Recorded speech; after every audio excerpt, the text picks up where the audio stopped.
«20.000 leguas de viaje submarino», por Julio Verne.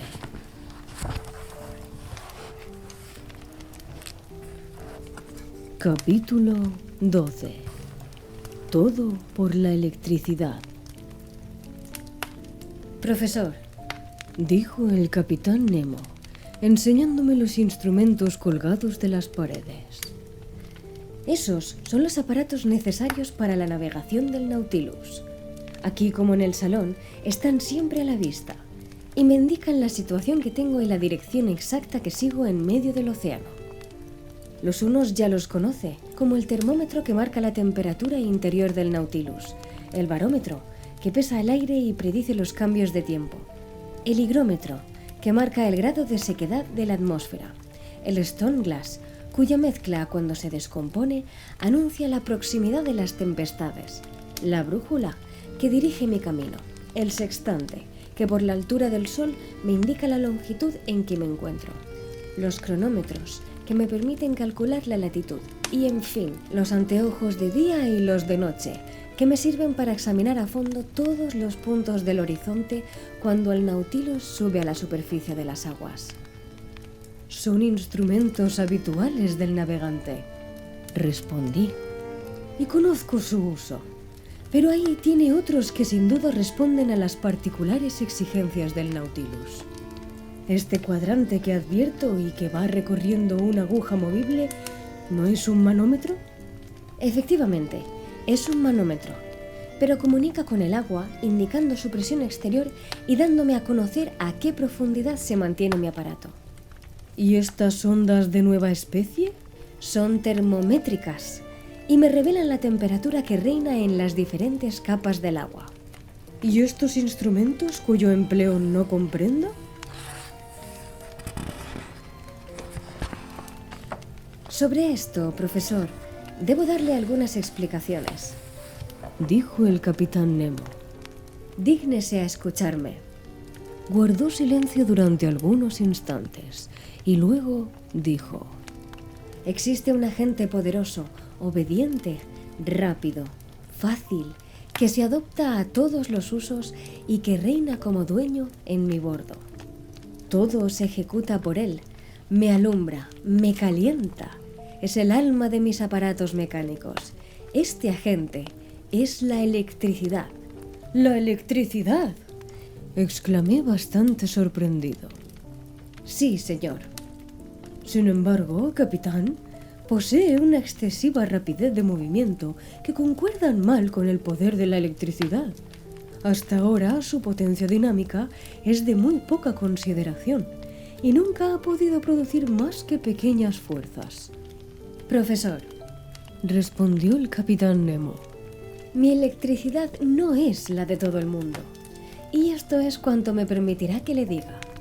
No insistiré, caballero, limitándome a extrañarme mucho de semejante resultado.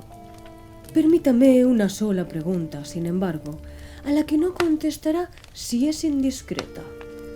Los elementos que emplea para producir este maravilloso agente deben gastarse pronto. Por ejemplo, ¿cómo reemplaza el zinc no conservando ya ninguna comunicación con la Tierra? Su pregunta tendrá respuesta, contestó el capitán Nemo. Le diré primeramente que en el fondo de los mares existen minas de zinc, de hierro, de plata, de oro, etc., cuya explotación podría ciertamente practicarse. Pero no he tomado nada de estos metales terrestres. He querido pedir al mismo mar los medios de producir mi electricidad. ¿Al mar? Sí, profesor, no me faltaban los medios. Habría podido, efectivamente, estableciendo un circuito entre hilos sumergidos a diversas profundidades, obtener la electricidad por la distinta temperatura que experimentasen. Pero he preferido emplear un sistema más práctico. ¿Cuál? Ya sabe de qué se compone el agua del mar. En 1000 gramos se hallan 96 centésimas y media de agua y 2 centésimas 2/3 próximamente de cloruro de sodio. Luego, en cantidades pequeñas, cloruros de magnesio, de potasio, de bromuro de magnesio, de sulfato de magnesio, de carbonato cálcico. Ya ve, pues, que el cloruro de sodio se encuentra allí en notable proporción y lo extraigo del agua del mar componiendo de él mis elementos. ¿El sodio? Sí, señor. Mezclado con mercurio forma una amalgama que hace las veces de zinc en los elementos Bunsen. El mercurio no se gasta nunca, solo el sodio se consume y el mar me lo suministra. Le diré además que las pilas de sodio deben ser consideradas como las más enérgicas y que su fuerza electromotriz es doble de las pilas de zinc. Comprendo perfectamente, capitán, la excelencia del sodio en las condiciones en que se encuentra. La mar lo contiene, es verdad, pero es preciso también fabricarlo, extraerlo, en una palabra. ¿Cómo lo hace? Sus pilas podrían evidentemente servir para esta extracción, pero si no estoy engañado, sobrepujaría el gasto del sodio que consumirían los aparatos eléctricos a la cantidad extraída. Sucedería, pues, que consumiría para producirlo más de lo que produciría. Por eso, profesor, no me valgo de la pila para extraerlo y empleo sencillamente el calor del carbón terrestre. ¿Terrestre?, dije yo insistiendo. Digamos de carbón marino, si lo prefiere, respondió el capitán Nemo. ¿Y puede explotar las minas submarinas de hulla? Señor Aronnax, usted mismo lo verá. Solo le pido un poco de paciencia, puesto que tiene tiempo para ser paciente. Recuerde solamente esto: todo lo debo al océano. Produce la electricidad y la electricidad da al Nautilus el calor, la luz, el movimiento, la vida, en una palabra. Pero no el aire que respira. Podría fabricar el aire que consumimos, pero es inútil, puesto que subo a la superficie del mar cuando me parece. A pesar de todo, si la electricidad no me suministra el aire respirable, da movimiento por lo menos a las poderosas bombas que lo almacenan en los receptáculos especiales, lo cual me permite prolongar cuando es necesario, y por tanto tiempo como quiero, mi morada en las capas profundas. Capitán, respondí, lo admiro. Es evidente que ha hallado que los hombres encontrarán algún día la verdadera potencia dinámica de la electricidad. No sé si la encontrarán, respondió fríamente el capitán Nemo. De cualquier manera que sea, ya conoce la primera aplicación que he hecho de ese precioso agente. Él es el que nos alumbra con una igualdad y una continuidad que no tiene la luz del sol. Mire ahora este reloj. Es eléctrico y señala la hora con una precisión que envidiarían los mejores cronómetros. Lo he dividido en 24 horas, como los relojes italianos, porque no existiendo para mí ni noche ni día, ni sol ni luna, sino solo esa luz ficticia que arrastro hasta el fondo de los mares, me explica mejor las cosas. En este momento son las 10 de la mañana. Perfectamente. Otra aplicación de la electricidad. Este cuadrante, colocado delante de nosotros, sirve para indicar la velocidad del Nautilus. Un hilo eléctrico lo pone en comunicación con la hélice y su aguja me indica la marcha real del aparato. En este momento navegamos con una velocidad moderada de 15 millas por hora. Es maravilloso, respondí. Y ya veo, capitán, que ha hecho muy bien empleando ese agente, que está destinado a reemplazar al viento, al agua y al vapor. No hemos acabado aún, señor Aronnax, dijo el capitán Nemo levantándose.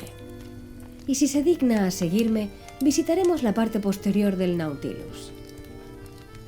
Conocía ya, en verdad, toda la parte anterior de aquel buque submarino, cuya división exacta, yendo del centro del espolón de proa, era esta: el comedor, de unos 5 metros, separado de la biblioteca por un tabique de madera estanco, es decir, que no podía ser penetrado por el agua, la biblioteca, de 5 metros, el gran salón, de 10 metros, separado del capitán por otro tabique de madera, también estanco.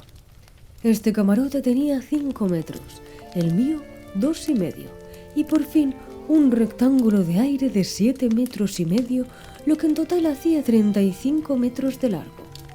Los tabiques de madera tenían puertas que se cerraban herméticamente por medio de obturadores de caucho, que aseguraban todo a bordo del Nautilus, en caso de que se hubiera declarado una vía de agua. Seguí, pues, al capitán Nemo y llegué al centro del navío. Había allí una especie de pozo que se abría entre dos tabiques estancos. Una escala de hierro fijada en la pared conducía a una extremidad superior. Pregunté al capitán para qué servía aquella escala. «Conduce al bote», me respondió. «¿Cómo? ¿Tenéis un bote?», repliqué sin volver de mi asombro. «Sin duda alguna, una excelente embarcación ligera e insumergible que sirve para pasear y para pescar». «Pues entonces, cuando quiera embarcarse, se verá obligado a ir a la superficie del mar». «De ninguna manera. El bote está adherido a la parte superior del casco del Nautilus, alojado en una cavidad dispuesta ex profeso para recibirlo. Está dispuesto de manera que sea impermeable y amarrado por sólidos pernos. Esa escala conduce a una abertura practicada en el casco del Nautilus y que corresponde a otra excelentemente igual, por donde pueda pasar un hombre practicado al costado del bote. Por esta doble apertura me introduzco en la embarcación. Se cierra una, la del Nautilus. Yo cierro la otra, la del bote, por medio de tornillos de presión. Doy suelta a los pernos y el bote sube casi instantáneamente a la superficie del mar. Después abro la escotilla del puente, cuidadosamente cerrada hasta entonces. Pongo el mástil, izo la vela o tomo los remos y me paseo. «Pero, ¿cómo vuelve a bordo?». «No vuelvo yo, es el Nautilus, señor Aronnax, el que vuelve». «¿Obedeciendo una orden suya?». «Sí, porque, unido con un hilo eléctrico que me pone en comunicación con él, expido un telegrama y esto basta». «Efectivamente», dije, asustado por tantas maravillas. «Eso es muy sencillo». Después de haber pasado el hueco de la escalera que conducía a la plataforma, vi una jaula como 2 metros, en la cual Conseil y Ned Land, muy alegres con su comida, se entretenían en devorarla.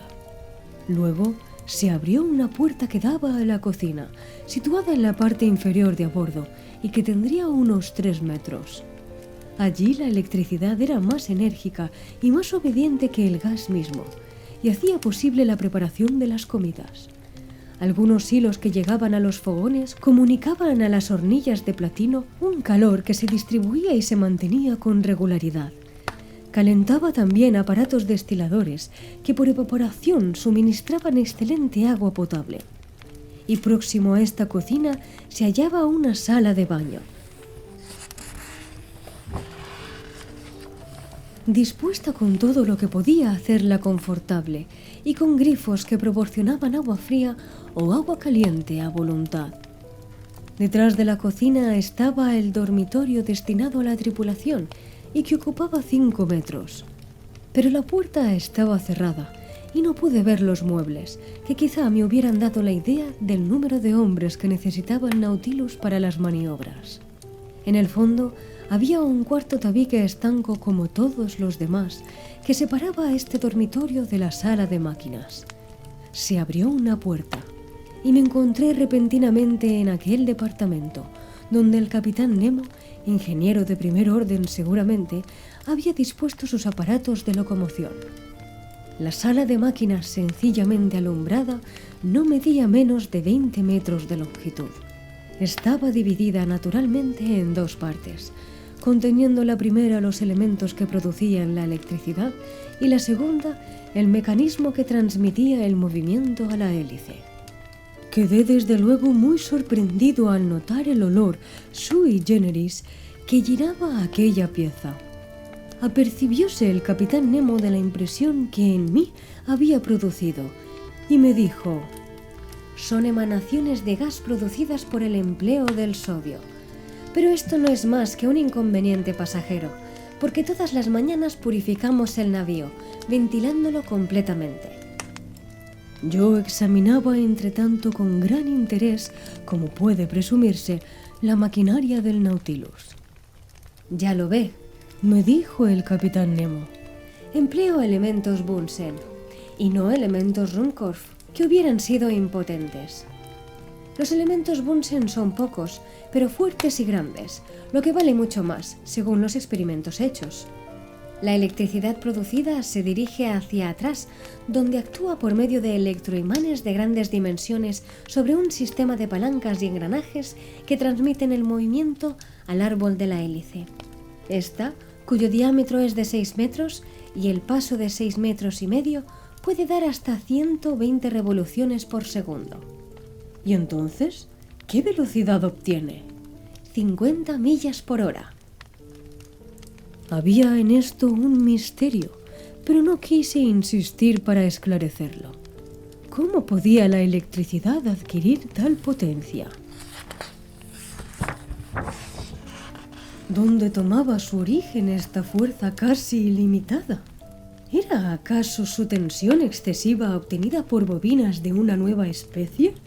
¿Era acaso en su transmisión que un sistema de palancas desconocidas podía aumentar hasta lo infinito?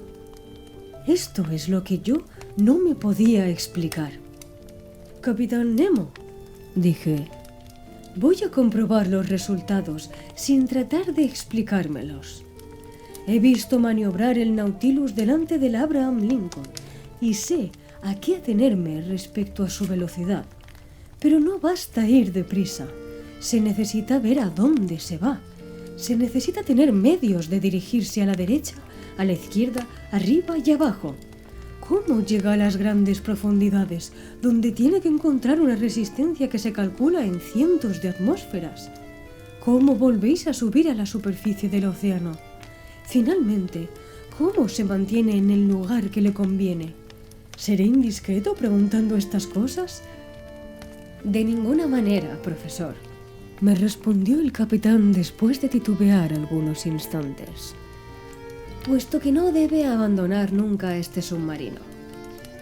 Venga al salón, es nuestro gabinete de trabajo. Allí sabrá todo lo que debe saber al respecto del Nautilus.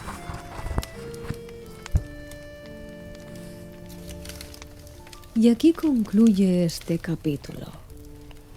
Espero de corazón que hayas disfrutado de la lectura y si ha sido así, te invito amablemente a que me lo dejes en los comentarios. A mí me encantará leerte. Mi nombre es Adaluna. Por ahora aquí me despido, pero nos veremos de nuevo como siempre el próximo domingo.